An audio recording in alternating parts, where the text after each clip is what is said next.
Nagsimulang magplano ang lahat kung paano itatayo ang bagong nayon. Hindi nagtagal, sinimulan agad ang konstruksyon, at bawat isa ay binigyan ng tungkulin, kaya napuno ng sigla ang buong lugar habang sabay-sabay nilang binubuo ang nayon. Pagsapit ng tanghali, naglabas si Anne ng mga sandwich para kay Hiriko at sa mga babae, ngunit pinaalala niyang gawa ang mga ito sa madaling mapanis na sangkap. Kaya iminungkahi niyang pagtuunan nila ng pansin ang pag-iimbak ng pagkain. Naunawaan iyon ni Hiriko, kaya napansin niya kung bakit maraming gulay ang nakatambak. Nagsalita si Tia at iminungkahing dalhin ang ilan sa mga sandwich sa mga babaeng nagtatrabaho sa bulwagang bayan. Sumang-ayon si Hiriko at sinabing siya na ang magdadala, lalo't nabanggit ni Floram na abala roon. Samantala, sina Clace, Roju, at Rosalind ay nakasubsob sa mesa, lupaypay matapos harapin ang tambak na papeles. Dumating si Hiriko na may dalang basket at sinabing may dala siyang tanghalian para sa lahat.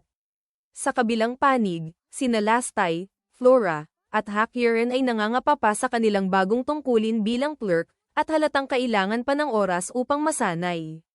Bahagyang bumahing si Lastay at aksidenteng nasunog ang isang dokumento, kaya nagpanik silang dalawa. Tumingin ang mga pinunong clerk kay Hiriko para sa tulong, ngunit pinakalma niya sila at sinabing paparating na si Floram kasama ang dagdag na tauhan. Dumating si Floram kasama ang grupo ng mga babae mula sa kahariang demonyo upang tumulong. Karamihan sa kanila ay nagboluntaryo upang suportahan siya, at umaasang makakatulong ito sa kanilang reputasyon, lalo't akala nila'y madali lang ang trabaho. Ngunit nang makita ang sitwasyon, nag-alinlangan sila. Gayunpaman, agad silang pinatrabaho ni Floram at inutusan na isaayos ang mga tala sa iba't ibang kategorya. Nakita ni Hiriko na kontrolado na ni Floram ang sitwasyon, kaya sinabi niyang tiyaking makakakain ang lahat kapag hamupa na ang gawain. Pagbalik ni Hiriko, nagpatuloy siya sa pagsasaka. Dumating si Gran Maria at iniulat na wala siyang nakitang banta sa paligid.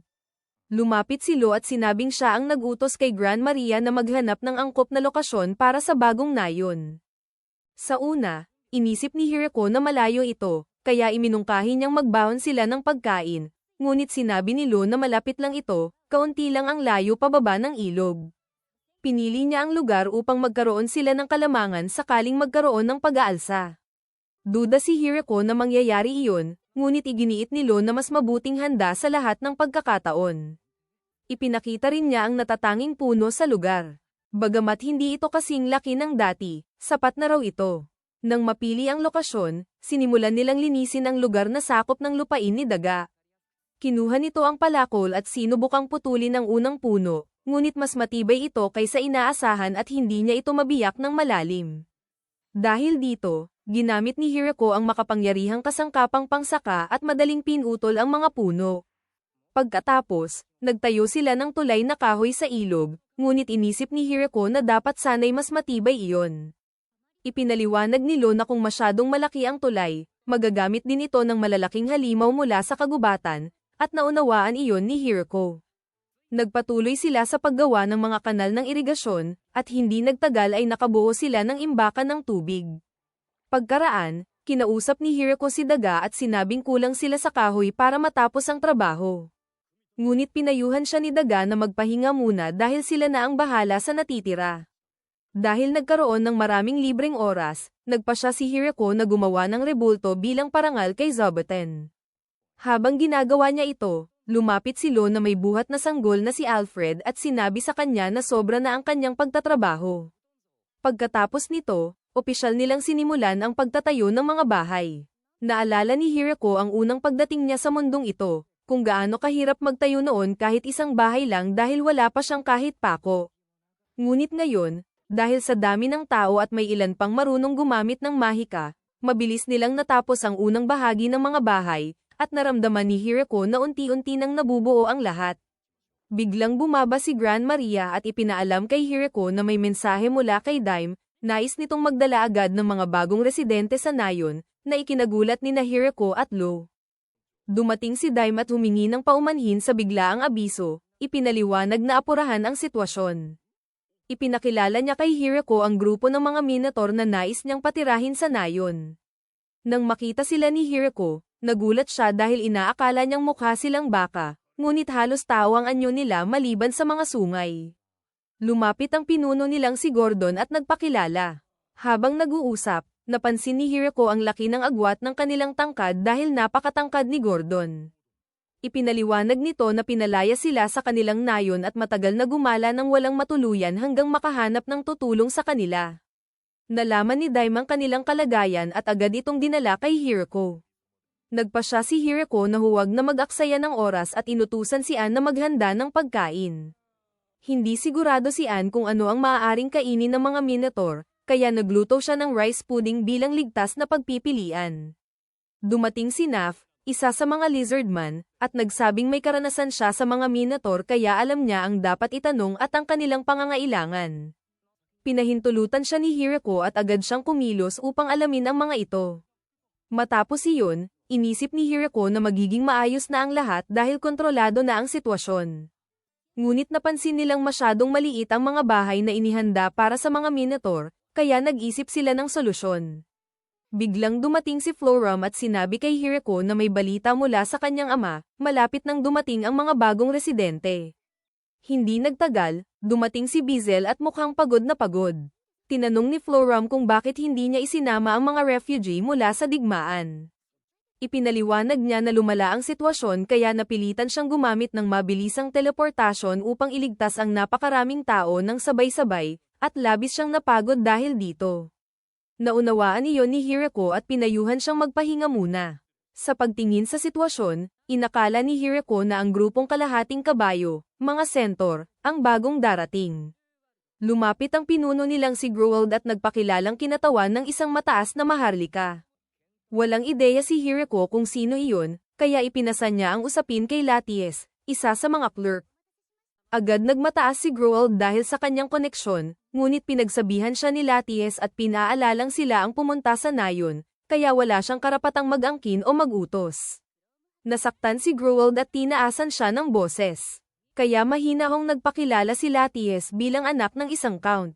Nang mapagtanto ni Gruwald na mas mataas ang ranggo ni Latias, agad siyang lumuhad at humingi ng tawad. Hiniling ni Latias kay Hirako na siya na ang mga siwa sa mga centaur dahil may ugnayan ito sa kanilang pamilya, at pumayag naman si Hirako. Nagtanong din siya kung maayos ang kalagayan sa kanilang lupain, at sinabi ni Latias na wala siyang dapat ipag-alala. Sinimulan nilang maghanap ng angkop na tirahan para sa mga centaur, ngunit napagtanto nilang masyadong maliit ang mga bahay, gaya rin sa Minotaur. Kasya man sila, siguradong siksikan. Tinanong ni Lo kung kaya nilang paliitin ang sarili gamit ang mahika, ngunit sinabi ni Gruwald na iyon na ang pinakamaliit na anyo niya. Habang iniisip ni Hirako ang solusyon, may isa pang grupo ng kababaihan na dumating sa tarangkahan.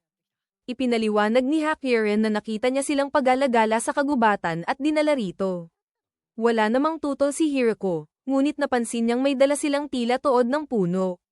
Lumapit siya upang batiin sila ngunit hindi sila sumagot. Inakala ni Nalastay at Hakiren na nahihiya lang ang mga ito. Biglang nagsalita ang tuod at nagpakilalang si Ik. Nalaman ni Hirako na ang mga babaeng ito ay mula sa lahing Nuno Daphne, na kayang mag-anyong halaman at maging puno kapag may panganib. Ngunit kapag nasugatan sila habang nasa anyong puno, hindi sila agad makakabalik sa anyong tao sa loob ng ilang panahon. Ipinaliwanag ni Ik na sinalanta ng baha ang kanilang lupain matapos putulin ng mga tao ang mga puno sa paligid. Dumaan sila sa mapanganib na gubat matapos sabihan ng isang mangangalakal na si Michael tungkol sa nayon. Inisip ni Hirako na makatwiran iyon at malamang hindi na sila nabigyan ng sapat na detalye kaya nagpatuloy sila ng mag-isa. Nais sana ni Hirako na maghanda ng salo-salo, ngunit sinabi ni Ik na hindi nila kailangan ng pagkain para mabuhay. Napansin niya ang mataas na kalidad ng mga prutas at sinabi na napakaganda ng lupa roon. Dinala sila ni Hirako sa bukirin, at ipinaliwanag ni Ik na sapat na sa kanila ang malinis na tubig, sapat na sikat ng araw, at matabang lupa. Matapos malinaw ang tungkol sa pagkain, tinanong ni Hirako kung saan nila nais tumira dahil kasing laki lang sila ng tao. Natuwa siya dahil magagamit na ang mga bahay, ngunit agad itong pinabulaanan ni Ik, mas nais nilang manatili sa labas. Napanghinayang si Hirako sa maagang pagtatayo ng mga bahay.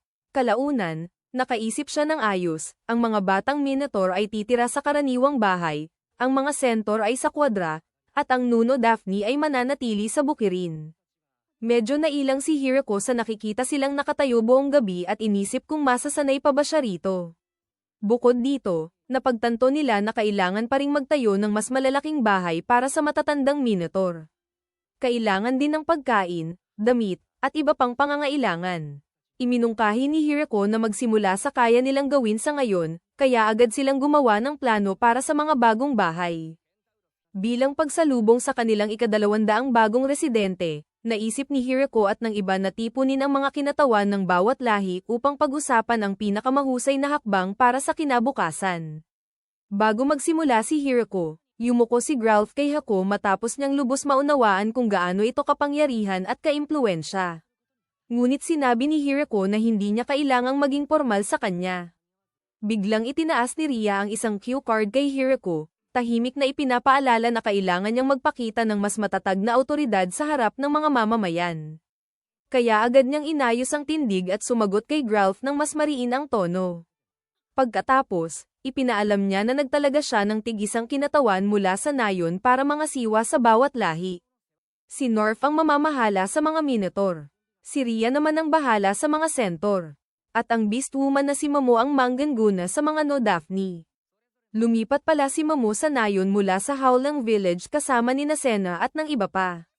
Naging kinatawan siya matapos siyang irekomenda ni Sena para sa posisyong may pananagutan. Tungkol naman sa titirhan ng mga Minotaur at Centaur, ipinaliwanag ni Hirako na dahil ang mga naunang bahay ay para lamang sa karaniwang laki ng tao, nagpasya silang magtayo ng hiwalay na mga nayon na akma sa laki ng mga ito.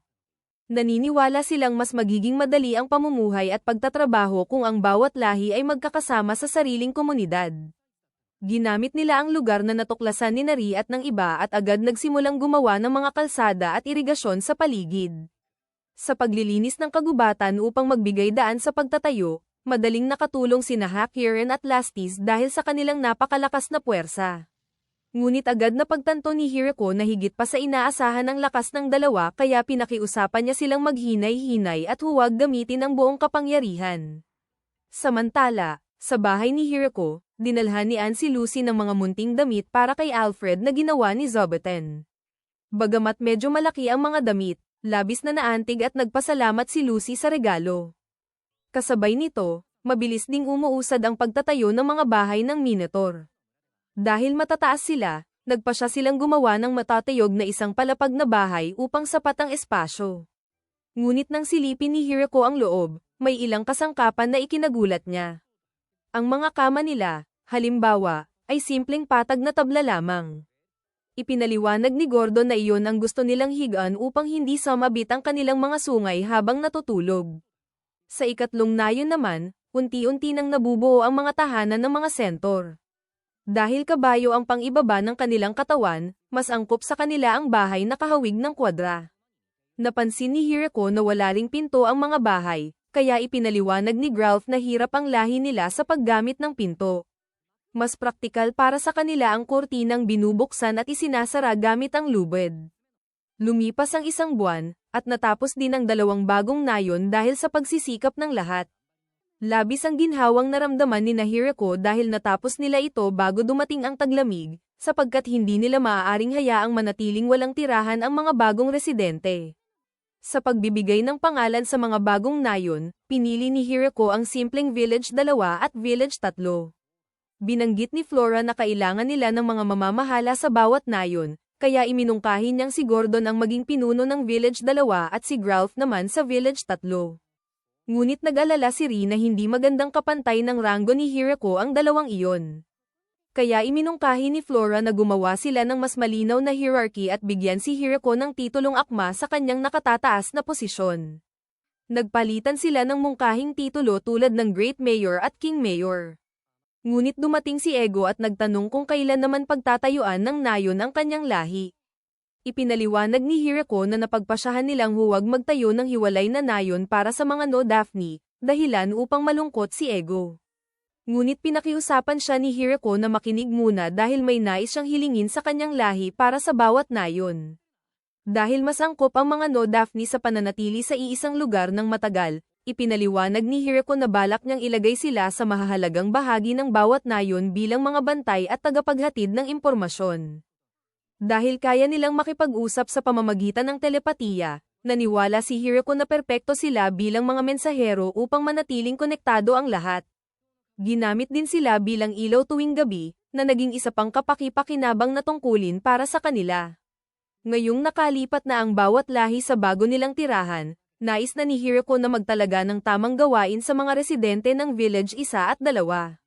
Ngunit marami pa rin ang hindi sanay makita sina Zabuton at ang mga kuro na malayang naglalakad, kaya naging mahirap iyon. Maya-maya, lumapit sina Nerf at Ria upang ipaalam kay Hirako na may problema. Nalaman niyang hindi pala angkop sa pangangaso ang mga Centaur at Minotaur, bagay na ikinagulat niya dahil sa tingin niya ay napakalakas ng mga ito. Hindi niya kailanman naisip kung gaano kahirap ang pangangaso dahil noon pa man ay ang mga Inferno Wolf na ang bahala rito. Dahil dito, iminungkahi ni Tia na ilayo na lamang sila sa kagubatan at magtalaga ng mas maraming tagapagtanggol sa dalawang nayon. Naisip ni Hirako na kakailanganin din ng mga No Daphne ng mga bantay, ngunit sinabi ni Mamon na mas malakas ang mga ito kaysa inaakala ng iba at kaya nilang talunin ang mga halimaw na pumapasok sa nayon sa pamamagitan ng pananambang. Gayunpaman, ipinasya ni Hirako na ipaubaya na lang kina Kuro at sa mga Inferno Wolf ang lahat ng pangangaso habang ang mga residente ay magtutuon sa pagsasaka sa bawat nayon. Ngunit hindi naging maayos ang kanilang pagtatanim dahil hindi tumutubo ang mga binhi. Agad na naunawaan ni Hirako ang dahilan. Hanggang ngayon, ang dahilan kung bakit palagi silang nagkakaroon ng masaganang ani anuman ang panahon ay dahil sa makapangyarihang kasangkapang pansaka, na may banal na kapangyarihang gawing mataba at mabunga ang anumang lupa. Ang problema, siya lamang ang makakagamit nito, kaya kailangang humanap ng paraan ang mga bagong nayon upang mapatubo ang kanilang pananim nang wala ang kasangkapang iyon. Nag-isip ng mabuti sina Hirako at Senna kung paano mapapabuti ang pagtubo ng kanilang mga pananim. Ngunit naglahad si Gordon ng sariling mungkahi. Iminungkahi niyang lagyan ng dayami ang mga bukirin upang hindi gaanong lamigin ang lupa, na maaaring makatulong sa pagtubo ng mga pananim. Dahil paparating na ang taglamig, sinabi rin niyang trigo ang pinakamainam itanim sa panahong iyon. Humanga si Hirako sa lawak ng kaalaman ni Gordon, at ipinaliwanag nitong natutunan niya iyon habang nagsasaka sa dati niyang nayon. Pinangunahan ni Gordon ang lahat sa tamang paraan ng pagtatanim at sinabi niyang aabutin ng halos kalahating taon bago tuluyang mani ang mga pananim. Nagulat si Hirako sa sobrang tagal nito at doon niya napagtantong labis na pala siyang nakaasa sa kapangyarihan ng makapangyarihang kasangkapang pansaka. Habang ang mga Minotaur ang namahala sa agrikultura ng mga nayon, ginamit naman ng mga Centaur ang kanilang likas na kakayahan upang magsimula ng bagong hanap buhay. Itinatag nila ang serbisyo ng paghahatid ng mga Centaur at nagsimulang magdala ng mga produkto sa pagitan ng mga nayon, kung saan ang mga adultong Centaur ang naatasang mamahala sa araw-araw na paghahatid. Kalaunan, nakausap ni Hirako si Gralf at inaming noon pa man ay gusto na niyang sumakay sa kabayo. May nakuha siyang kabayo mula kay Michael, ngunit hindi ito kailanman sumusunod sa kanya.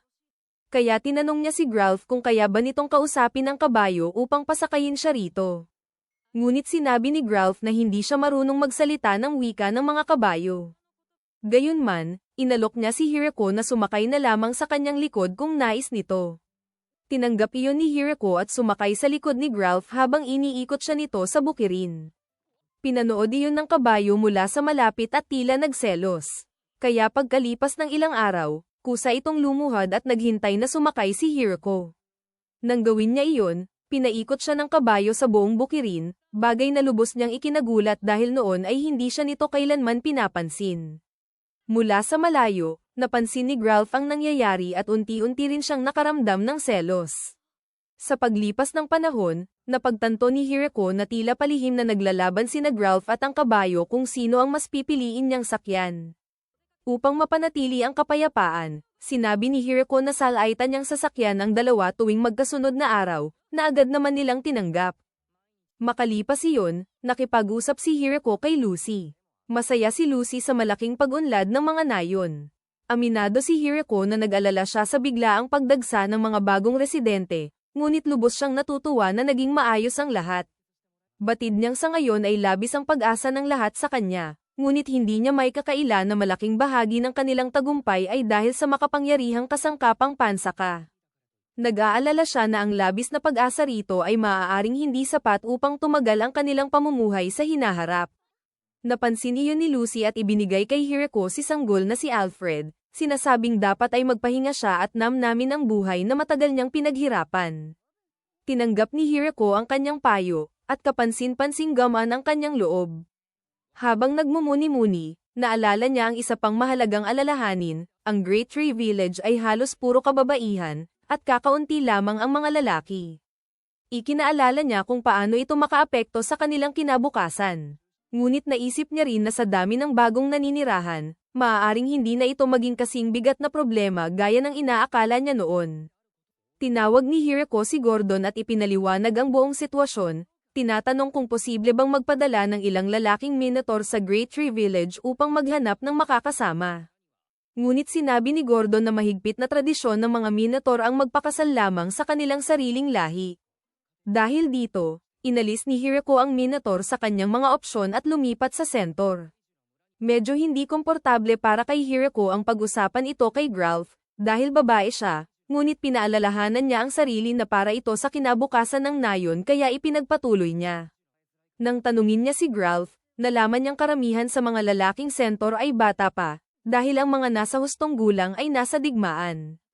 Pagkatapos, tinanong niya kung maaari bang magpakasal ang Centaur sa ibang lahi. Biglang sinabi ni Gralf na siya ay single nang marinig ang tanong. Ayon sa kanya, bihira ang ganitong ugnayan, ngunit kung iyon ang nais, kaya niyang gawin. Masigasig pa niyang inihayag na handa siyang makipag-partner sa lalaki mula sa ibang lahi. Sa kanyang tono, agad na napansin ni Hirako na matagal na siyang walang karelasyon. Pagdating ng taglamig sa kagubatan, muling napuno ng nyebe ang paligid kaya pansamantalang huminto si Hirako Makia at ang kanyang mga kasama sa pagsasaka. Gamit ang naipong pagkain at kahoy, maayos nilang nalampasan ang panahon ng lamig habang nananatili sa bahay at nag-e-enjoy. Dahil sa dami ng bagong nayon, dumami ang kailangang pakainin kaya nag-alala sila kung sapat ang supply. Ngunit kalaunan, napag-alaman ni Hirako mula kay Gaul na halos hindi nababawasan ang imbakan ng pagkain. Ayon kay Gaul, may konsumo ngunit minimal lamang. Dagdag ni Rasha, wala pang ikatlong bahagi ng inaasahan ang nagagamit. Ipinaliwanag ni Gaul na sanay pa rin sila sa dating hirap kaya napakakaunti nilang kumain, mainit na tubig sa umaga, jerky sa tanghali, at mainit na tubig muli sa gabi. Ayon kay Rasha, kahanga-hanga ang ganitong disiplina ngunit sobra na. Pinayuhan sila ni Hirako na kainin na ang karne at gulay bago masira, at pumayag sila matapos suriin ang supply. Nilapitan ni Hirako si Momo, na mukhang balisa. Wala raw talagang kailangan ang Nonyo Daphne dahil kaya nilang mabuhay bilang puno at tiisin ang lamig. Paminsan-minsan lang niya silang hinuhukay mula sa nyebe. Bagamat nais niyang tumulong, wala siyang magawa kaya siya'y nababahala. Pinakalma siya ni Hirako at sinabing sapat na ang kanyang presensya. Sinabi ni Gaul na may simpleng kahilingan ng mga Minotaur, magsuot ng damit ang Nonyo Daphne sa tuwing nasaan yung tao. Pumayag si Momo at nangakong aayusin ito. Sa kusina, pinasingawan ni Ann ang kanin, na naamoy ni Natir at Rurushi. Akala nila ay onigiri ang gagawin, ngunit ipinaliwanag ni Ria na iba ito. Dinala sila ni Hirako sa labas at ipinakita ang lusong at pestle para sa paggawa ng mochi. Hindi pamilyar ang lahat sa mochi, kaya ipinaliwanag ni Hirako na espesyal na kanin ito. Sinimulan niya ang pagbayo, ngunit napagod kaya tumulong ang mga babae. Ginamit ni Ria ang mahika para kontrolin ang pestle, si Tyr ay gumamit ng lakas na halos ibaon ang lusong sa lupa, at si Lastesman ay naglabas ng draconic na kapangyarihang nagbago sa epekto ng pagdurog. Dahil dito, nabigo ang unang resulta at inulit nila. Sa kalaunan, naging maayos ang proseso. Dumating din ang iba at sumubok. Si Ann ay napakalakas kaya nabiyak pa ang lusong. Nagbiro si Flora na maglagay ng maliit na pampasabog, ngunit mariing ipinagbawal ito ni Hirako. Natapos din ang mochi na may iba't ibang lasa, matamis, maalat, toyo, kinulayang soybean, at zonda. Natuwa ang lahat sa stretchy nitong tekstura. May red bean zenzai rin, ngunit napaso si Flora. Pinatikim ni Ria ang kusumoisi na may mabangong damo mula sa kagubatan. Nagustuhan ito ni Hirako at ng iba, at nabanggit na tila, lumalaban, ang mga damo kapag pinipitas. Nagtaka si Hiriko ngunit hindi na nagtanong pa. Dumating si Donovan dala ang homebrew na shake, na agad na nagustuhan ni Hiriko. Natuwa rin ang mga babae at sabay-sabay na uminom. Naging tradisyon ang paggawa ng mochi tuwing taglamig. Pinakamahusay dito si Gordon, na gumamit ng tamang bigat imbes na lakas. Kalaunan, dumating si Gratz, isa sa 4 na general ng Demon Lord, upang alukin si Ranana na pakasalan siya. Hindi siya kilala ni Ranana kaya nagpakilala siya bilang pinuno ng House Britoa ng Demon Kingdom. Naging magulo ang sitwasyon habang pinagmamasdan ni Hiriko. Sa alaala, pinuntahan ni Gratz si Basil upang pag-usapan ang Great Tree Village, dahil mahalaga ito sa ugnayan ng kanilang kaharian at nais niya itong personal na makita dahil sa lumalaking kuryosidad. Wala nang matibay na pagtutol si Bascal, kaya isinama niya si Gratz sa nayon. Ipinaalam ni Bascal kay Hiriko na iniisip ni Gratz na ito ay love at first sight. Biglang lumapit si Gratz kay Hiriko, bilang mayor, at tinanong kung ano ang kondisyon para mapakasalan si Ranana, dahil kailangan daw nito ang pahintulot ng pamayanan. Nagulat si Hiriko at sandaling nag-isip, saka tinanong ang mga taga-sulat kung normal ba ito. Ayon sa kanila, hindi eksaktong karaniwan, ngunit madalas na ang magulang ang nag-aayos ng mapapangasawa, lalo na sa unang 2 o 3 asawa. Sinimulan ni Letia ang isang kwento tungkol sa isang marangal na lalaki at babaeng galing sa malayong nayon. Kilala na ng iba ang estilo niya, kaya hindi na sila nagulat. Nagpatuloy siya sa imahe ng mga magkasintahang pinaghiwalay ng tadhana habang tumatakas sa madilim na gabi, tinutugis ng masamang kamay ng alkalde. Tinapos ni Hiriko ang usapan sa pagsang-ayon upang magpatuloy. Bumalik siya kay Gratz at sinabi na ang mahalaga ay kagustuhan ni Ranana. Kung ayaw nito, kailangang igalang iyon. Hiniling niya kay Ranana na pag-isipan ng mabuti ang desisyon. Pumayag si Ranana na mag-isip muna. Umaasa si Hiriko na magiging maayos ang kalalabasan, dahil ang tamang kapareha ay minsang dumarating ng hindi inaasahan. Gabi sa Demon Lord's Castle, masiglang ibinalita ni Gratz sa ibang general na nagpalitan na sila ng liham ni Ranana. Ngunit hindi siya mapalagay, dahil habang nasa kastilyo siya, maaaring maaga pa siya ng ibang lalaki, kaya nais niyang lisanin ang posisyon bilang isa sa Great Generals. Pinigilan siya ni Bascal at pinayuhang huwag magpadalos-dalos, paalala na siya ang commander ng milisya ng kaharian. Sumang-ayon si Randen at sinabing hindi niya maaaring iwan ang tungkulin dahil lamang sa biglaang damdamin. Ngunit sinabi ni Gratz na ipapalit niya ang kanyang kapatid, sapagkat mas pinipili niya ang pag-ibig kaysa tungkulin. Tinawag siyang kaiyahiya ni Randen, ngunit nagbanta rin itong magre-resign dahil palagi naman daw niyang sinasabi iyon ngunit hindi natutuloy. Kinabukasan, habang tumutulong ang mga babae sa kusina para sa tanghalian, napansin ni Hiriko Makia ang perpektong kanin at sinabi niyang gusto niyang may magpapatingkad pa sa ulam. Nagtaka ang lahat, at ipinaliwanag niyang metaphor lamang iyon. Lalo silang nalito nang subukan niyang ipaliwanag ang seaweed na ginagamit bilang pambalot ng pagkain.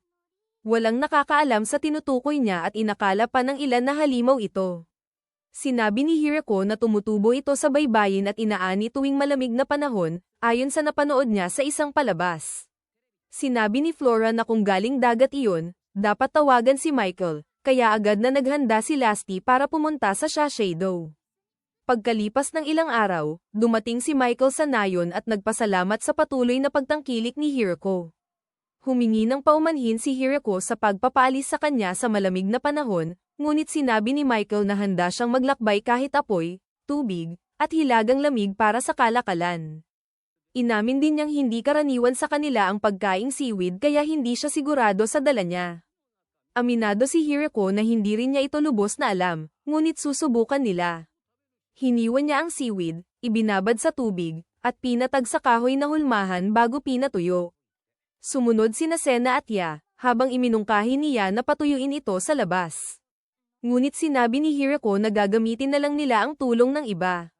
Ginamit ni Naruroshi at Tia ang mahika upang patuyuin ito agad. Nang matapos, nagulat si Michael dahil naging parang papel o tela ang itsura nito. Nagtaka rin ang mga babae dahil akala nila ay pagkain ang ginagawa nila. Ipinakita ni Hirako kung paano ito kainin, dapat muna itong painitan at i-toast para maging malutong at mas madaling tunawin. Nagbago ang kulay ng nori, at ginamit niya ito sa pagbabalot ng rice balls. Sa unang kagat, bumalik sa alaala ni Hirako ang lumang panahon, at halos maiyak siya sa sarap. Namangha ang mga babae at sabay-sabay na sinubukan ito mismo. Ngayon na mayroon na silang inihaw na seaweed at abrasir, nagpa siya si Hirako Makia na gumawa rin ng pritong mochi na may seaweed. Natuwa ang mga babae dahil naging malutong, crispy, at mas masarap ito. Sinubukan din ni Michael, at sinabi niyang maaari niyang ayusin ang pag-ani at pagproseso ng seaweed para sa kanya. Bilang kapalit, maaari siyang makipagkalakalan para sa mga sangkap ng mochi. Nilinaw ni Hirako na hindi ito agad magagawa dahil kailangan pa nilang magtanim ng mas maraming mochi rice, ngunit ipapaabot niya ito sa kanyang mga tauhan. Sumang-ayon si Michael at sinabi niyang malaking oportunidad ito dahil pangmatagalan ang mga sangkap at madaling lutuin at timplahan. Nabanggit din niya ang rice alcohol, ngunit agad siyang pinigilan ng mga babae na huwag dalawin ang kanilang alak. Kinagabihan, habang may kanin at seaweed, nakaramdam si Hirako ng matinding pagnanais na gumawa ng sushi. Tinanong siya ni Ann kung bakit kailangan pang paypayan ang kanin. Sagot niya, wala siyang tiyak na dahilan, mukhang tama lang tingnan. Ginawa niya ang kanin na may suka, asin, at asukal, at binalot ang mga sangkap. Dahil ayaw ng mundo nila sa hilaw na isda, gumamit sila ng lutong sangkap sa makakapal na sushi rolls. Ginamit ang sushi mat na ginawa ng mga mountain elf, at sinunod ng mga katulong ang proseso. Pagkatapos hiwain, napansin ni Hirako na deformed ang mga roll dahil sa pressure ng kutsilyo, kaya mahirap gawing perpekto ang hugis. Nakakapagtaka pa, si Ann ay nakagawa ng eksaktong parisukat na sushi, na ikinamangha niya. Gumawa rin sila ng salad rolls gamit ang mayonnaise at totoong alimango bilang sangkap, na naging sobrang espesyal. Tinikman ni Hirako at ng mga katulong ang mga imperfect rolls, na kalaunan ay nauwi sa palihim na pagkain hanggang sa pagsabihan sila ni Ann dahil sa masamang asal. Matapos ito, natikman ng iba ang sushi sa unang pagkakataon at labis itong nagustuhan. Habang papalapit ang pagtatapos ng taglamig, nananatili pa rin ang lamig kahit natutunaw na ang nyebe. Karaniwan, nahihirapan silang magdesisyon kung kailan magsisimula ng pagtatanim, ngunit susundin na nila ang payo ni Igo na huwag muna. May plano si Hirako bago ang tagsibol kaya kinausap niya ang clerical team, ngunit nalito sila sa kanyang paliwanag tungkol sa dekorasyon, paputok, at mga nagwawalang toro. Inamin niyang magulo nga ang paliwanag niya, kaya ipinaliwanag niyang nais niyang magdaos ng bagong festival para sa nayon. Sinubukan niyang magbigay ng halimbawa ng iba't ibang festival, ngunit lalo lamang silang naguluhan. Humingi ng paumanhin si Flam dahil hindi nila maintindihan. Inamin ni Hirako na mali ang mga halimbawa niya at tinanong kung anong festival ang alam nila. Ayon sa mga babae, may mga pagdiriwang para sa bagong taon at bagong ani. Binanggit ni Claycy ang isang ritual sa gitna ng bayan, ngunit nagtalo sina Roejo at Rosaline tungkol sa tamang tawag dito. Napagtanto ni Hirako na magkakaiba ang kanilang interpretasyon.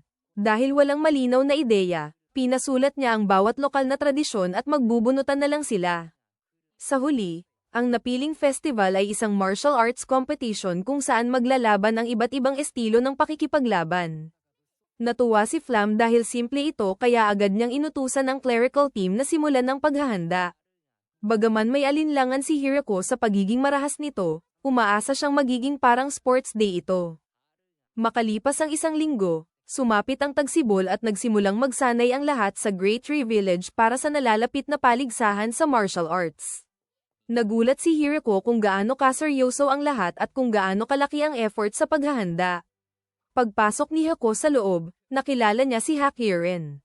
Sinabi nito na balak niyang sumali sa paligsahan dahil hindi pa niya nagagamit ang buong lakas mula nang dumating siya sa nayon. Alam ni Hirako kung gaano kalakas at mapaminsala si Hakiren, kaya sinubukan niya itong pigilan na lumaban. Sa halip, nakumbinsi niya itong maging referee ng kompetisyon. Sa sandaling iyon, dumating si Lasty at sinabi ring magte-training siya at sasali. Agad na napansin ni Hirako na kasing delikado rin si Lasty pagdating sa lakas at pinsala. Kaya nagmungkahi siya na huwag na silang lumaban bilang kalahok at sa halip ay magsilbing mga referee. Ipinaliwanag din niya na kailangan naman talaga ng dalawang referee, at bagay na bagay sila sa papel na iyon. Pumayag sina Hakiren at Lasty na maging referee, ngunit nilinaw nilang gusto pa rin nilang lumaban. Dahil dito, nagkompromiso si Hirako at pinayagan silang magkaroon ng sarili nilang mock battle sa labas ng pangunahing laban. Pagkatapos nito, sinimulan ni Hirako ang plano para sa arena ng torneo. Kasama sa disenyo ang sentrong entablado para sa labanan at mga upuang parang stadium para sa manunood. Naglaan din siya ng espasyo para sa mga tindahan at kainan upang maging parang pista ang buong okasyon. Ilang araw ang lumipas, at dumating na ang araw ng paligsahan. Puno ng kasabikan ang mga tao sa Great Tree Village habang nagtitipon para manood. Mas naging mahalaga pa ang event nang dumating ang mga espesyal na panauhin, kabilang ang Demon Lord na si Galgardo at ang anak niyang si Yuri, upang saksihan ang kompetisyon. Nakipagkita si Hirako kay Galgardo at agad siyang kinabahan dahil hindi niya alam ang kaugalian ng mga demonyo. Napansin ni Yuri ang kanyang kaba at sinabihan ng kanyang ama na mag-relax at huwag maging masyadong formal. Dahil dito, iniwan ni Galgardo ang formal na asal at binati si Hirako sa mas casual na paraan. Pagkatapos nito, dumating si Hakiren at ipinakilala ang kanyang ama na si Dors, ang kilalang alamat na dragon at lolo ni Lasty. Magalang siyang binati ni Hirako at nakahinga ng maluwag nang makitang mabait at palakaibigan ito. Di nagtagal, handa nang magsimula ang paligsahan at puno ng pananabik ang buong madla. Ipinaliwanag ni Hako ang mga patakaran. Bubunot ng lats ang mga kalahok para sa one-on-one na laban. Para manalo, kailangang mapalabas ang kalaban sa ring o makuha ang tagumpay sa pamamagitan ng kanilang headband.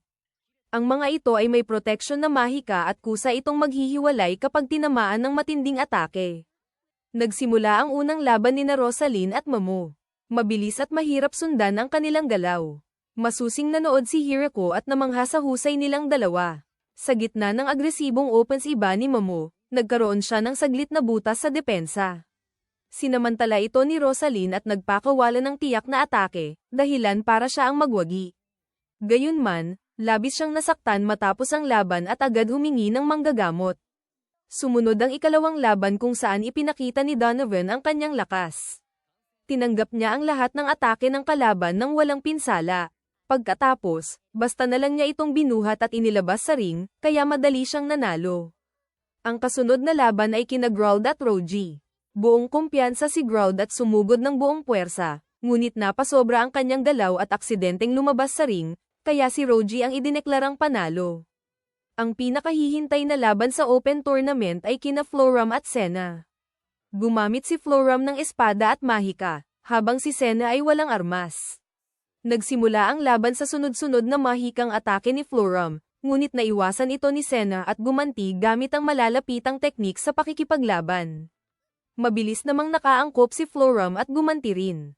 Namangha ang mga manunood habang lalong umiigting at nagiging marahas ang laban. Sa huli, sabay na natalsik sina Floram at Senna palabas ng ring, kaya nauwi sa tabla ang laban. Dito nagtapos ang Open Tournament at ginawaran ng mga medalya ang mga nanalo. Ngunit ito pa lang ang unang bahagi ng event. Susunod na ang Warrior Tournament. Di naglaon, opisyal itong inanunsyo. Naniniwala si Hirako na mas direkta ito kaysa nauna dahil panalo ay makukuha sa knockout o pagsuko, at walang limitasyon sa armas. Tanging mga sapat ang lakas ang pinapayagang sumali. Unang laban sa Warrior Tournament ay sina Uno, isa sa Infernal Wolves, at si Junior na isang Lamia. Agad nagbuga ng apoy si Uno, ngunit madaling naiwasan ito ni Junior. Gumamit siya ng buo niyang anyong ahas para igapos siya. Ngunit biglang inilabas ni Uno ang kanyang tunay na anyo na labis nakakatakot, kaya hindi ito nakayanan ni Junior at sumuko. Sumunod ang laban ni Doga at Mock-Ira, isa sa mga anak ni Zoboten. Sinimulan ni Doga ang laban gamit ang buong lakas, ngunit iniwasan ni Mock-Ira ang bawat atake ng walang hirap. Sinamantala niya ang mga butas at mabilis na ginapos si Doga sa sapot, kaya siya ang nagwagi. Ikatlong laban ay kinaya at Garf. Pag-umpisa pa lang, ipinakita na ni Garf ang bilis at husay sa galaw.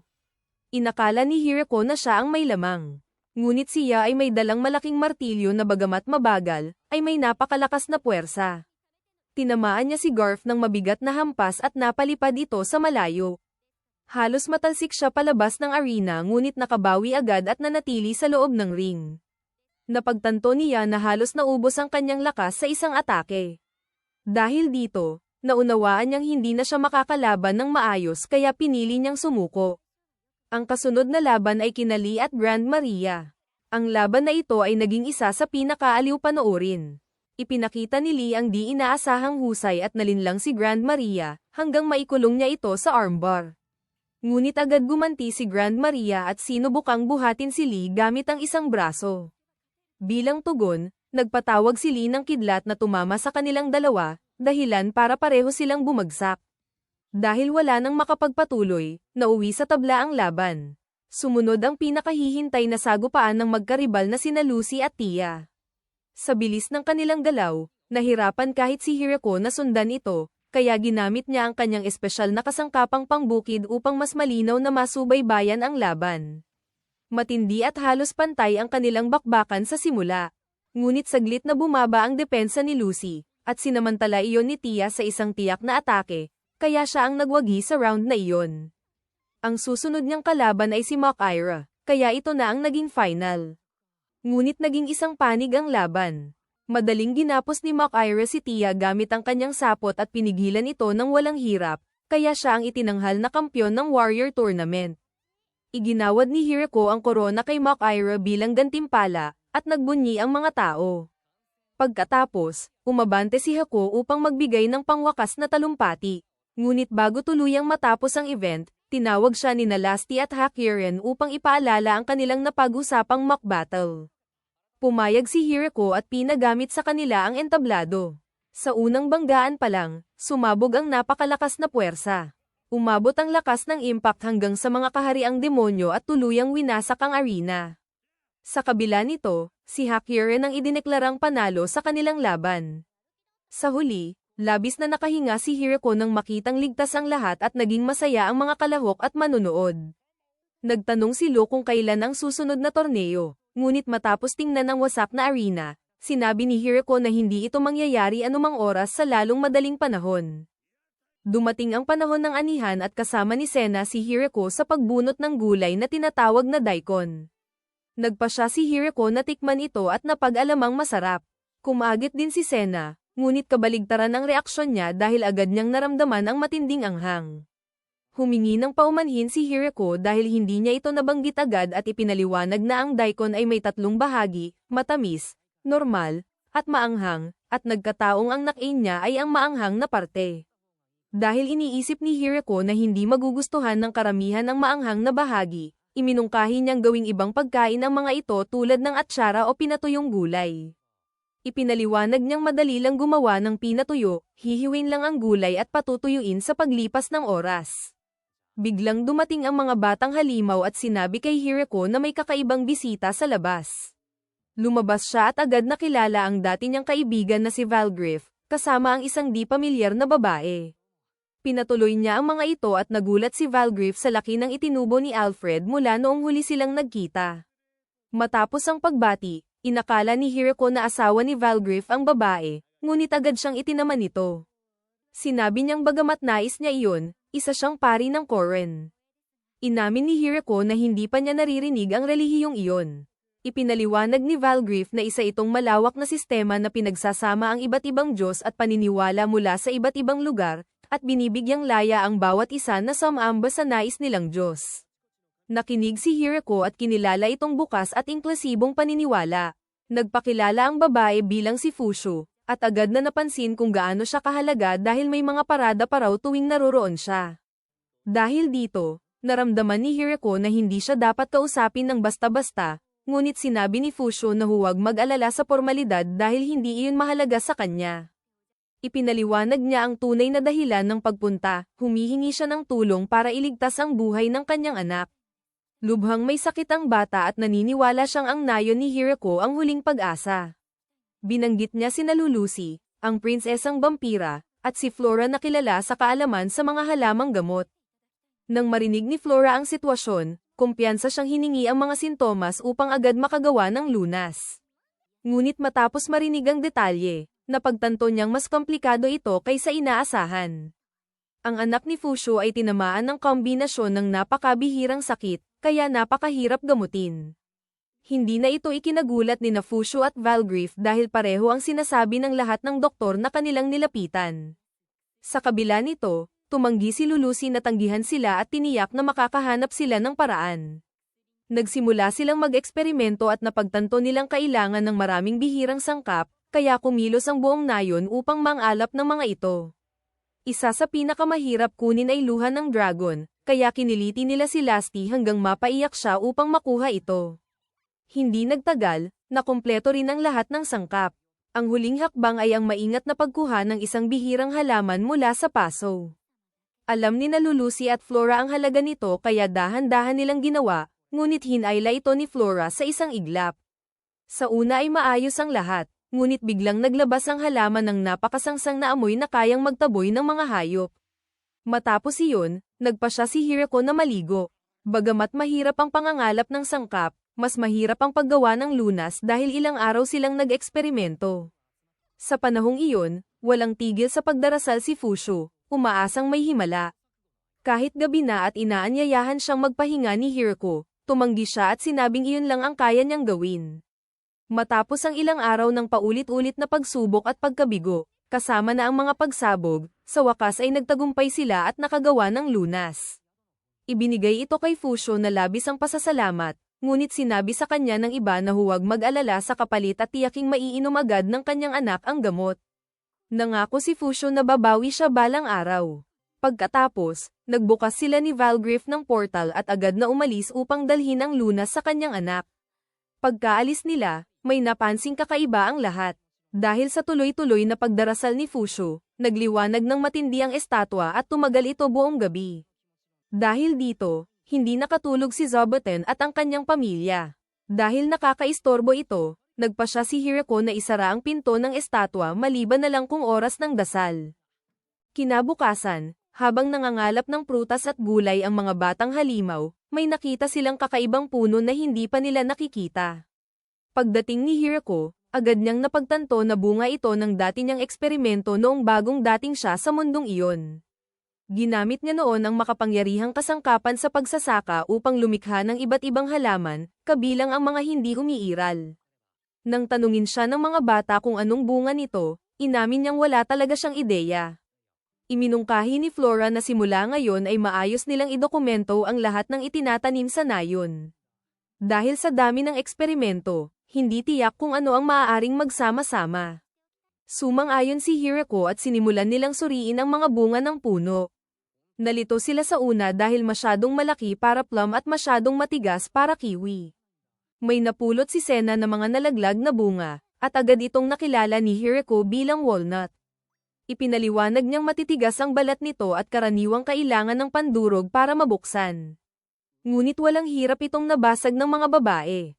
Habang nagpapatuloy sila, maingat na itinala ni Flora ang bawat halaman at bunga. Natukoy nila ang walnut, almond, at mani sa paligid. Naalala ni Hirako ang nakaraan, noong una siyang dumating, nais niyang magkaroon ng imbakan ng halo-halong mani. Lumalabas na nakaapekto iyon sa kanyang nalikha gamit ang kasangkapang pansaka. Kaya inisip niyang ang buong lupain ay puno ng iba't ibang pananim na mani. Ngunit may isang palaisipan pa, ang malaking punong nakita nila. Ang bunga nito ay kahawig ng sili ngunit iba talaga. Binuksan nila ito at napagtanto ni Hirako na kasoy pala iyon, kahit kakaiba ang balat. Matapos ay roast, gumawa sila ng halo-halong mani at nagustuhan ito ng lahat. Dagdag ni Flora, patok ito sa kahariang demonyo. Sumang-ayon si Hirako at binigyang diin ang mahabang buhay imbak nito, kaya maaari itong maging matatag na produktong pangkalakalan. Dahil dito, nagpasya siyang palawakin pa ang produksyon ng mga pananim na ito. Makalipas ang ilang sandali, napadako ang isip ni Hirako sa pinagmulan ng wine slime. Noon, may slime na nakatira malapit sa daluyan ng tubig at nililinis ito. Isang araw, aksidente itong nahulog sa bar aisles ng alak. Sa halip na matuno, nagbago ito at naging wine slime. Simula noon, lagi itong sumusulpot sa mga pagtitipon para uminom. Hanggang ngayon, wala pa ring lubos na nakakaunawa rito. Kinabukasan, abala si Hirako kasama si Tia sa paggawa ng parasyot. Maayos ang takbo ng proseso. Dumating sina Hakiren at Lasty at nagtanong tungkol dito. Ipinaliwanag ni Hirako na ginagamit ito upang pabagalin ang pagbagsak mula sa himpapawid. Ngunit hindi nila makita ang silbi nito dahil kaya nilang ligtas na lumapag. Ipinaliwanag ni Hirako na hindi lahat ay may ganitong kakayahan. Sinubukan ni Tia ang parachute at gumana ito, ngunit duda siyang kakayanin ang mabigat na timbang.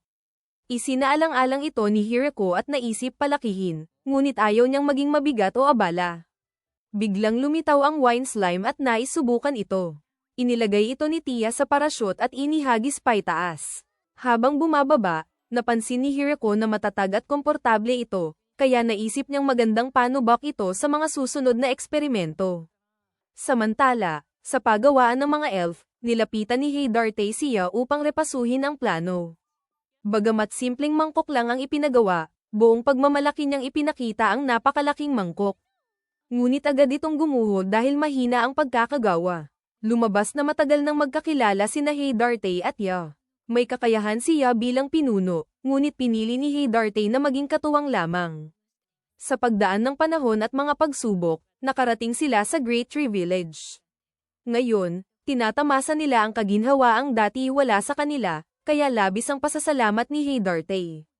Dahil dito, nais niyang mapanatili ang ganitong pamumuhay. Ngunit tila hindi gaanong iniisip niya ang hinaharap. Gayunpaman, kinilala niyang mahalaga ang ugnayan nila kay Hirako. Para sa kanya, patas ang traito ni Hirako sa lahat, ngunit makabubuti pa ring makuha ang pabor nito. Naniniwala rin siya na ang kanyang lakas ang magpapansin sa kanya. Nag-ensayo pa siya sa Stormy Mountains upang maging mas malakas. Pinigilan siya ni Heydarte at ipinaliwanag na hindi lakas ang paraan para makuha ang loob ni Hirako. Nagtaka siya dahil iyon ang itinuro sa kanya noon. Nilinaw ni Heydarte na maaaring totoo iyon sa labanan, ngunit hindi sa ganitong sitwasyon. Hindi pa rin kumbinsido siya kaya nagpa siya siyang patunayan ito. Lumapit siya kay Hirako at ipinakita ang lakas niya. Ngunit sa halip na humanga, mas natakot pa si Hirako. Dahil dito, ibinalik siya ni Heydarte sa pagawaan at muling ipinaliwanag na kailangan ng ibang paraan. Iminungkahi niyang humanap ng ibang paraan upang mapansin si Hirako. Ngunit hindi pa rin lubos na naniwala siya. Sa huli, naisip niyang hindi sapat ang ipinakita niyang lakas ng braso. Kaya nagpa siya siyang sa susunod ay ipapakita niya ang lakas ng kanyang tiyan, umaasang mas mapapahanga niya si Hirako.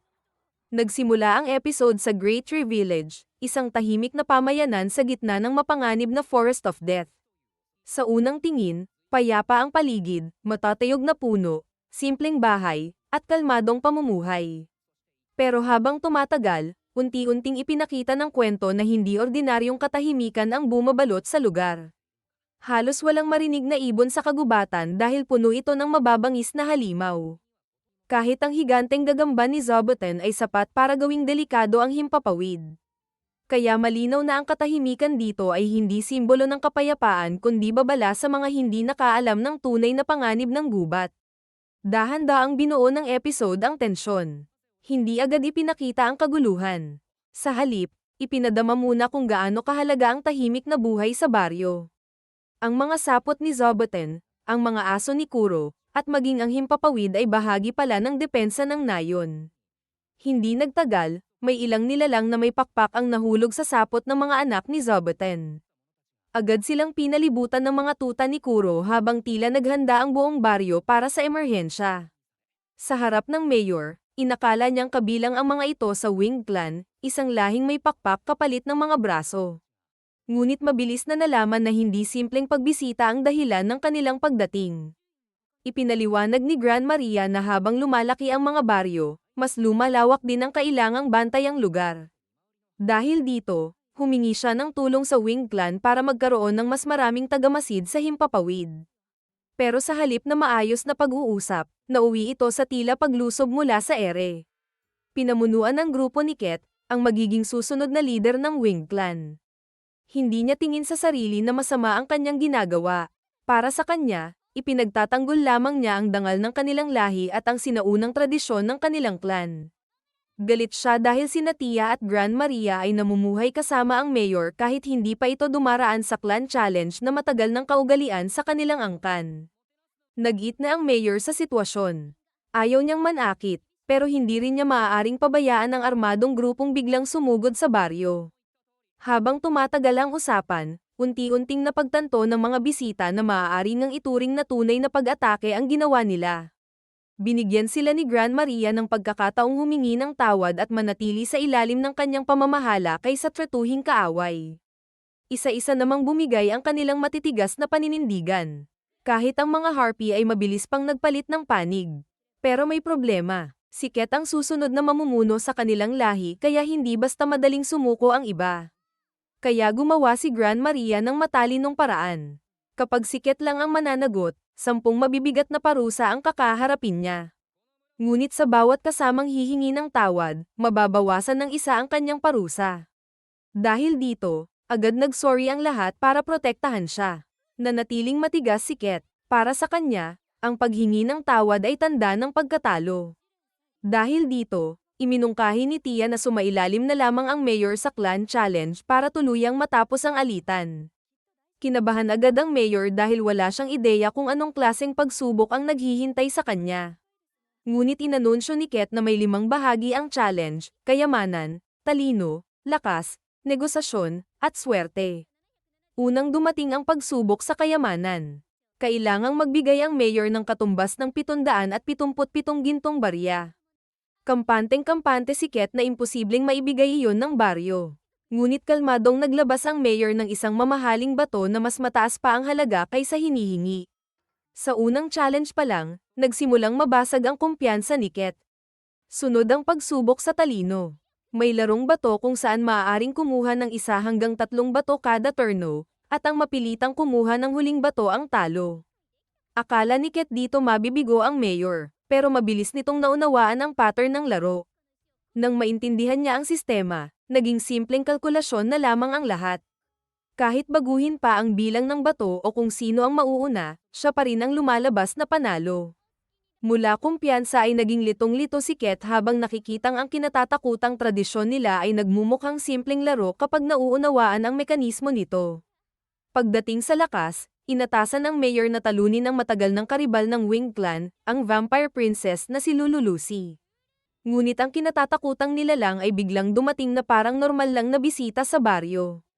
Nang malaman niyang bahagi lang ito ng challenge, mabilis ding natapos ang sitwasyon sa nakakatawang paraan. Pagsapit ng gabi ay nagsimula naman ang negotiation test. Kailangang makipag-usap ng mayor sa kinatatakutang Gate Dragon ng Gorgant Mountains. Habang seryosong ipinapaliwanag ni Ket ang hamon, isang dragon ang basta na lang dumating sa baryo at tinanong kung abala ba ang mayor. Para sa mga taga-baryo, normal na bisita lang ito.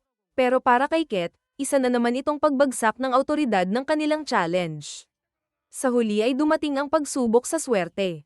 Magpapas siya ang isang barya. Ang pakpak ay heads habang ang espada at kalasag ay tails. Mukhang matatalo na ang mayor kaya nagdiwang agad si Ket. Ngunit tumama ang barya sa kamay ni Tia at bumaliktad sa kabilang panig. Kahit tutol si Ket, idineklara ng lahat na nakapasa ang mayor sa clan challenge. Sa paningin ng iba, nanalo siya dahil sa swerte. Pero sa totoo, nagtagumpay siya dahil pinili niyang tapusin ang alitan nang walang napapahiya o nasasaktan. Kalaunan ay nalaman ang tunay na dahilan ng matinding paninindigan ni Ket. Noon, pinasimple ng kanyang ina ang challenge para mapang-asawa ang lalaking minamaliit ng iba. Dahil doon, matagal silang hinusgahan ng kanilang lahi. Lumaki si Ket na nakikitang kahit piliin ng tao ang sariling kaligayahan, maaari pa rin silang habulin ng mapanghusgang tingin ng iba. Kaya siya lumaban hindi dahil galit siya kina Tia at mayor kundi dahil ayaw niyang maulit ang parehong sakit. Nang maunawaan niyang hindi minamaliit ng baryo ang tradisyon nila, tuluyan siyang humingi ng tawad. Tulad ng dati, hindi na pinalaki pa ng mayor ang sigalot at agad silang tinanggap bilang panauhin. Kinabukasan ay tuluyang nagbago ang atmosfera sa baryo. Nagpa siya si Ket na manatili muna at tumulong sa pagbabantay sa hangganan at pagpapatrolya sa himpapawid. Nakakatawa dahil ang leader na dumating na puno ng galit ay naging mahinahon at maasahang kasama kapag normal na ang sitwasyon. Hindi nagtagal, lumipat naman ang kwento sa panibagong problema tungkol sa mga dragon. Dumating si Dorshi, nakababatang kapatid ni Hakiren at Drime, na tila tumatakas sa isang malaking sakuna. Ngunit hindi halimaw o digmaan ang dahilan kundi ang kanyang fiancé na si Kwon. Takot na takot si Dorshi at pakiramdam niya ay araw-araw siyang nasa bingit ng kamatayan. Sa una ay iisipin ng lahat na mabagsik na dragon si Kwon. Pero nang dumating siya, mahinahon at magalang naman siya. Gayunpaman, may matinding pressure sa kanyang presensya kaya nanginginig si Dorshi kahit marinig lamang ang kanyang boses. Hindi naman masama si Kwon. Sobrang mahal lang niya si Dorshi, marahil higit pa sa kaya nitong tanggapin. Madalas siyang maghintay sa mga date nila ngunit hindi ito sumusulpot. Kapag binibisita niya, nagpapanggap itong wala sa bahay. At habang sinusubukan niyang lumapit, lalo namang lumalayo si Dorshi. Hindi alam ni Dorshi kung paano haharapin ang sarili niyang takot. Kaya napunta ang mayor sa ibang klaseng problema. Walang challenge, walang pag-atake, at walang parusa.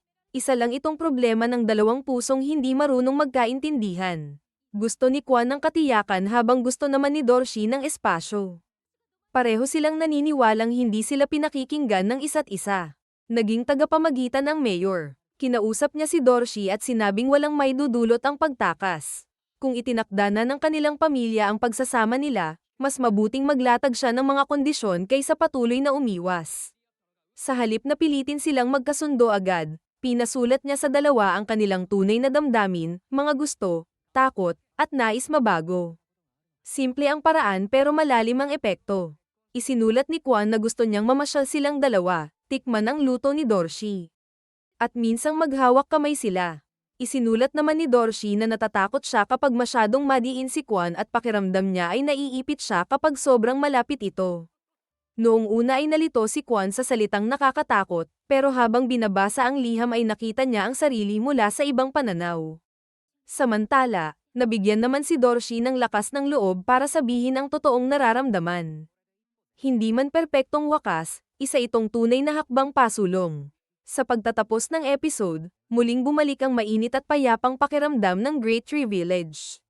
May mga problemang bumabagsak mula sa himpapawid, mga tradisyong nauuwi sa pagkakaunawaan, at mga dragon na natitinag dahil sa pag-ibig. Nalulutas ng mayor ang lahat hindi sa lakas kundi sa kalmado, pakikinig, at mahinahong pag-uusap.